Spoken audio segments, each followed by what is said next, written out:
ಕೇಳಿಸ್ತಾ ಇದೆಯಾ? ಎಲ್ಲ ಆತ್ಮೀಯ ಸ್ನೇಹಿತರೆ, ಇವತ್ತು ಬೆಳಿಗ್ಗೆ 9 ಗಂಟೆಗೆ ನಮ್ಮ ಪಕ್ಷದ ಹಿರಿಯ ಮುಖಂಡರುಗಳ ಜೊತೆಯಲ್ಲಿ ವಿಶೇಷವಾಗಿ ಎಕ್ಸ್ ಚೀಫ್ ಮಿನಿಸ್ಟರ್ಸು, ಮನೆ ಖರ್ಗೆ ಅವರು, ಮತ್ತೆ X PCC presidents, X central ministers, so ಎಲ್ಲ ಹಿರಿಯ ಕಾಂಗ್ರೆಸ್ ನಾಯಕರ ಜೊತೆ ಚರ್ಚೆ ಮಾಡಿದ್ದೀನಿ.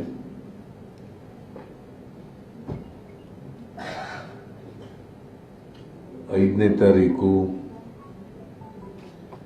ಕಾವೇರಿ ನೀರಿನ ಹಂಚಿಕೆ ಬಗ್ಗೆ ಸುಪ್ರೀಂ ಕೋರ್ಟ್ನವರು ಏನು ಆದೇಶ ಮಾಡಿದ್ರು, ಮತ್ತೆ ನಿನ್ನೆ ಸುಪ್ರೀಂ ಕೋರ್ಟ್ನವರು ಏನು ಆದೇಶ ಮಾಡಿದ್ದಾರೆ, ಅದರ ಜೊತೆಗೆ ನಿನ್ನೆ ಕಾವೇರಿ ಸೂಪರ್ವೈಸರಿ ಕಮಿಟಿ ಮೀಟಿಂಗ್ ಕೂಡ ಇತ್ತು. ಆ ಮೀಟಿಂಗ್ನಲ್ಲಿ ನಮ್ಮ chief secretary as a member of the supervisory committee ಅವರು ಕೂಡ ಅದರಲ್ಲಿ ಅಟೆಂಡ್ ಮಾಡಿದ್ರು. ಬಿಕಾಸ್ ಎಲ್ಲ ರಾಜ್ಯದ ಚೀಫ್ ಸೆಕ್ರೆಟರಿಗಳು ಅದರ ಸದಸ್ಯರುಗಳಿರ್ತಾರೆ ಸೂಪರ್ವೈಸರಿ ಕಮಿಟಿನಲ್ಲಿ. ಎಲ್ಲ ರಾಜ್ಯದ 4 ರಾಜ್ಯದ್ದು, ಕರ್ನಾಟಕ, ತಮಿಳುನಾಡು, ಕೇರಳ, ಪಾಂಡಿಚೇರಿ 4 ರಾಜ್ಯದ ಚೀಫ್ ಸೆಕ್ರೆಟರಿಗಳು ಅದರ ಸದಸ್ಯರಿರ್ತಾರೆ. Chairman of the central water commission ಅವರೊಬ್ಬರು ಮೆಂಬರ್ ಇರ್ತಾರೆ. ಮತ್ತೆ chief engineer of the central water resources ಅವರು ಮೆಂಬರ್ ಸೆಕ್ರೆಟರಿ ಇರ್ತಾರೆ. The secretary water resources government of India ಅವರು ಚೇರ್ಮನ್ ಇರ್ತಾರೆ ಸೂಪರ್ವೈಸರಿ ಕಮಿಟಿಗೆ. ಅವರು ಸುಪ್ರೀಂ ಕೋರ್ಟ್ ಡೈರೆಕ್ಷನ್ ಪ್ರಕಾರ ಮೀಟಿಂಗ್ ಕಂಡಕ್ಟ್ ಮಾಡಿದ್ರು ನಿನ್ನೆ. ಸೊ ಇದು ಒಂದು. ಸೊ ಎಲ್ಲ ವಿಚಾರಗಳ ಬಗ್ಗೆ ಏನೇನು ನಡೆದಿದೆ ಇಲ್ಲಿವರೆಗೆ, ಅದರ ಜೊತೆಗೆ ನಿನ್ನೆ ಏನು ಬೆಂಗಳೂರಿನಲ್ಲಿ ಕೆಲವು ತಿಳಿಗೇಡಿಗಳು ಬಸ್ಗಳಿಗೆ ಬೆಂಕಿ ಹಾಕಿದ್ರು,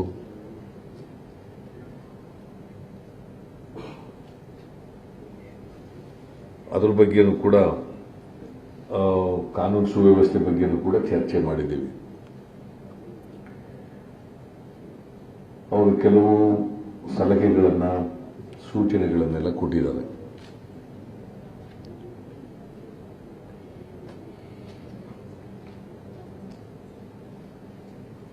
ಅದಾದಮೇಲೆ ಇವತ್ತು ತುರ್ತು ಸಚಿವ ಸಂಪುಟದ ಸಭೆಯೂ ಕೂಡ ನಡೆಸಿದ್ದೇವೆ. ಈ ಎಲ್ಲ ಹಿನ್ನೆಲೆಯಲ್ಲಿ ತುರ್ತು ಸಚಿವ ಸಂಪುಟದ ಸಭೆಯನ್ನು ನಾವು ನಡೆಸಿದ್ದೇವೆ.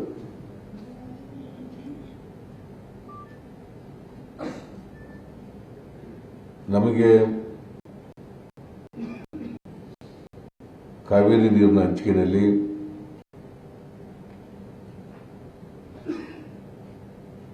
ಮೊದಲಿನಿಂದಲೂ ಕೂಡ ಅನ್ಯಾಯ ಆಗ್ತಾ ಬಂದಿದೆ.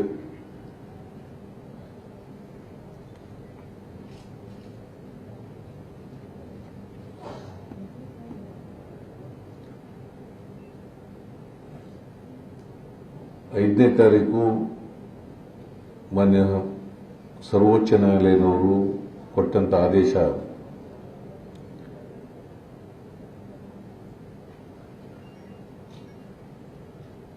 ನಮಗೆ ಅತ್ಯಂತ ಕ್ಲಿಷ್ಟವಾದಂಥ ಆದೇಶ. ನಮ್ಮ ರಾಜ್ಯದಕ್ಕೆ ಅದರ ಜೊತೆಗೆ ನಿನ್ನೆ ಕೊಟ್ಟಂತ ಆದೇಶ ಇನ್ನೂ ನಾವು ಅದನ್ನು ಪಾಲನೆ ಮಾಡಲಿಕ್ಕೆ ಅಸಾಧ್ಯವಾದಂಥ ರೀತಿಯಲ್ಲಿರ್ತಕ್ಕಂಥ ಆದೇಶ ಆಗಿದೆ.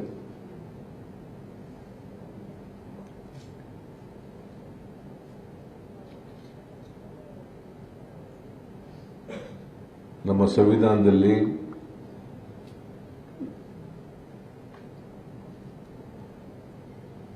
ನಾವು ಒಕ್ಕೂಟದ ವ್ಯವಸ್ಥೆಯನ್ನು ಒಪ್ಪಿಕೊಂಡಿದ್ದೇವೆ.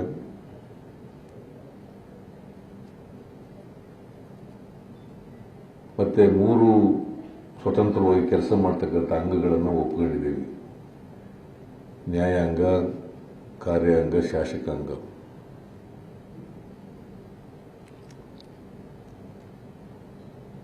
ಇವು ಪರಸ್ಪರ ಸ್ವತಂತ್ರವಾಗಿ ಕೆಲಸ ಮಾಡಬೇಕು ಮತ್ತು ಒಂದಕ್ಕೊಂದು ಪೂರಕವಾಗಿ ಕೂಡ ಕೆಲಸ ಮಾಡಬೇಕಾಗ್ತದೆ.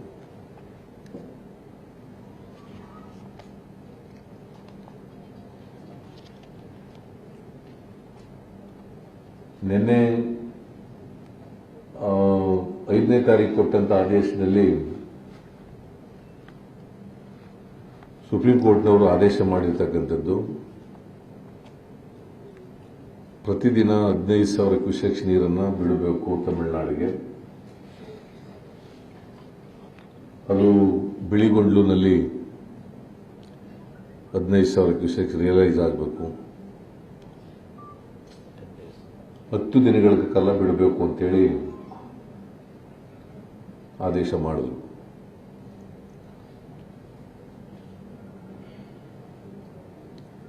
ಈಗಾಗಲೇ ನಾವು 6 ದಿನಗಳ ಕಾಲ ಸುಪ್ರೀಂ ಕೋರ್ಟ್ನ ಆದೇಶವನ್ನು ಪಾಲನೆ ಮಾಡಿ ನಿನ್ನೆವರೆಗೆ ನೀರು ಬಿಟ್ಟಿದ್ದೀವಿ.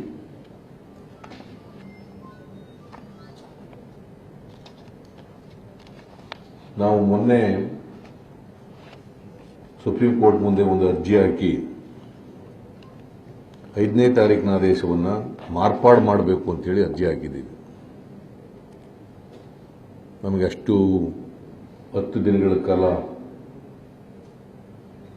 15,000 ಕ್ಯೂಸೆಕ್ಸ್ ನೀರು ಬಿಡಲಿಕ್ಕೆ ಸಾಧ್ಯ ಆಗಲ್ಲ ಅಂತೇಳಿ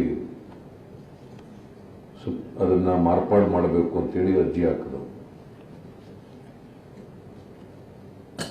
ಅವತ್ತು 5ನೇ ತಾರೀಕು ಆದೇಶ ಮಾಡುವಾಗ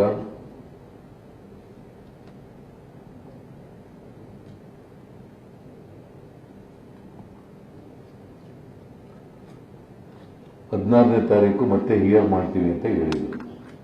10 ಡೇಸ್ ನಂತರ. ಆದರೆ ನಿನ್ನೆ ನಾವು ಈ ಅರ್ಜಿ ಹಾಕಿದ ಮೇಲೆ ಆರ್ಗ್ಯುಮೆಂಟ್ ಮಾಡಿದ ಮೇಲೆ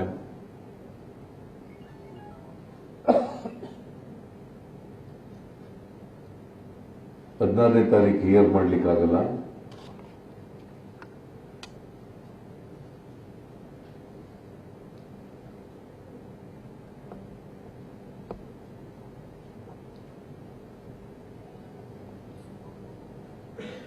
ಅದರಿಂದ 20ನೇ ತಾರೀಕಿಗೆ ನಾವು ಹಿಯರ್ ಮಾಡ್ತೀವಿ. ಮತ್ತೆ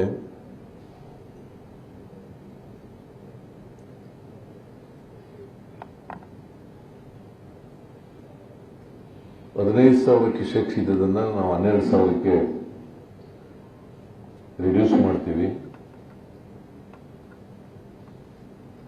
15,000 ಕ್ಯೂಸೆಕ್ಸ್ನಿಂದ 12,000 ಕ್ಯೂಸೆಕ್ಸ್ಗೆ ರಿಡ್ಯೂಸ್ ಮಾಡ್ತೀವಿ.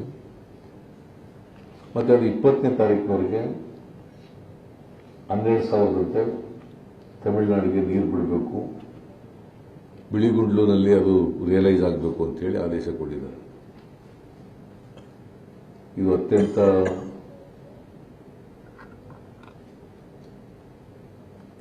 ಪಾಲನೆ ಮಾಡಲಿಕ್ಕೆ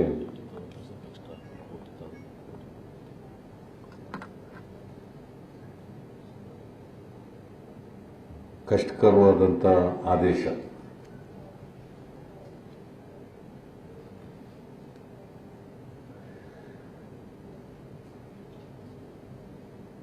ಆದರೆ ಸಂವಿಧಾನದ ಚೌಕಟ್ಟಿನಲ್ಲಿ ನಾವು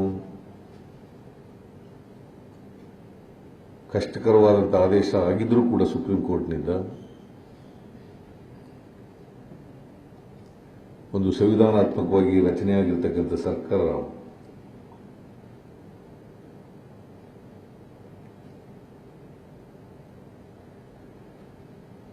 ಸರ್ವೋಚ್ಚ ನ್ಯಾಯಾಲಯದ ಆದೇಶವನ್ನು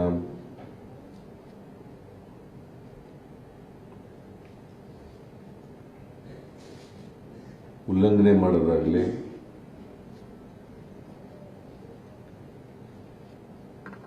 ಅಥವಾ ತಿರಸ್ಕಾರ ಮಾಡೋದಾಗಲಿ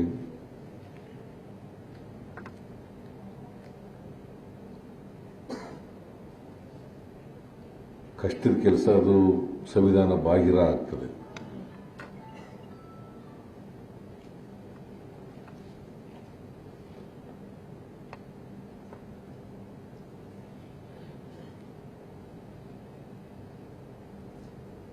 ಆ ಕಾರಣದಿಂದ ಬಹಳ ದೀರ್ಘವಾಗಿ ಚರ್ಚೆ ಮಾಡಿ ಸಾಧಕ ಬಾಧಕಗಳನ್ನೆಲ್ಲ ಸಂವಿಧಾನಾತ್ಮಕವಾಗಿ ಕಾನೂನಾತ್ಮಕವಾಗಿ ರಾಜಕೀಯವಾಗಿ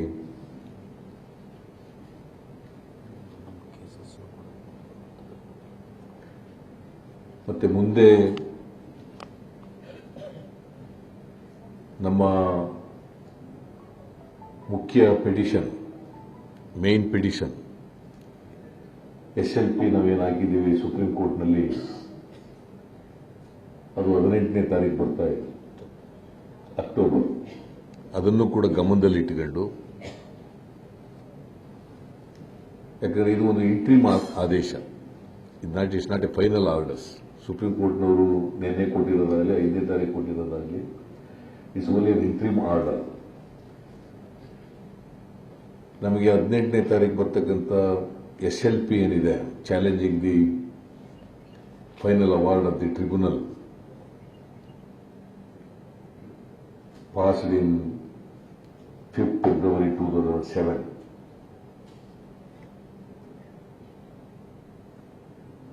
ಅದನ್ನು ಕೂಡ ಗಮನದಲ್ಲಿ ಇಟ್ಟುಕೊಂಡು ನಾವೆಲ್ಲ ಸಾಧಕ ಬಾಧಕಗಳನ್ನು ತುಲನೆ ಮಾಡಿ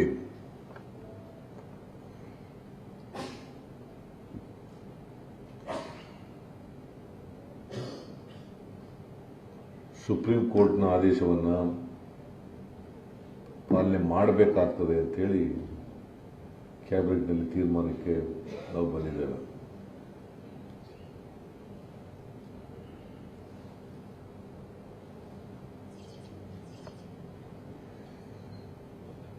ಇದರಿಂದ ಏನಾದರೂ ಉದ್ಭವ ಆಗ್ತಕ್ಕಂಥ ಜನರಲ್ಲಿ ಆಕ್ರೋಶದಿಂದ, ಉದ್ವೇಗದಿಂದ ಕಾನೂನಿನ ಸುವ್ಯವಸ್ಥೆ ಹದಗೆಡದಂತೆ ಬಹಳ ಕಠಿಣವಾದಂಥ ಕ್ರಮಗಳನ್ನು ತಗೊಳ್ಳಲಿಕ್ಕೆ ತೀರ್ಮಾನ ಮಾಡಿದ್ದೀವಿ.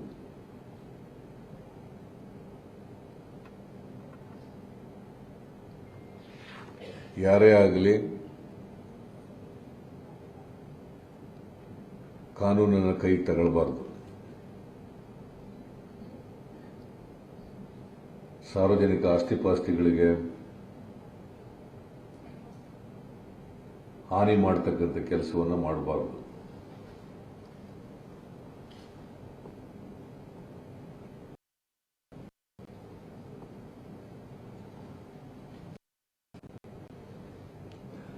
ಅದರಿಂದ ಸಾರ್ವಜನಿಕ ಜೀವನ ಅಸ್ತವ್ಯಸ್ತ ಆಗಬಾರದು.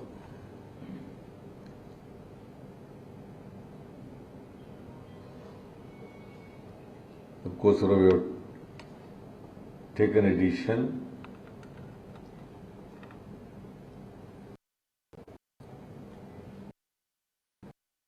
ವ್ಯವಸ್ಥೆಯನ್ನು ವಿತ್ ಐರನ್ ಹ್ಯಾಂಡ್